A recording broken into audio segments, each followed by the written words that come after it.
Hey everyone, welcome back to the channel. So you just updated your iPhone to iOS 26 and your cellular data stopped working?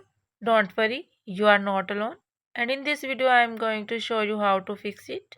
So let's start the video. Solution 1. Turn on airplane mode. Open the settings app. Then turn on airplane mode. Wait for a few seconds, then turn it back off.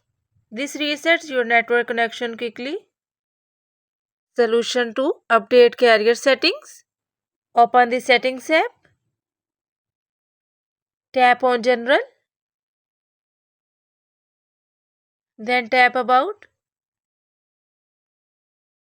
If an carrier update is available, you will see a prompt. Just tap Update. Solution 3. Forget and reconnect to network. Open the settings app. Tap on Wi-Fi. Tap the eye icon next to your network. Select Forget this network. Select Forget to confirm your action. Then reconnect by entering your Wi-Fi password. If this video helped you out, don't forget to like, share and subscribe to the channel for more iPhone tips and tricks. Thanks for watching and I'll see you in the next one.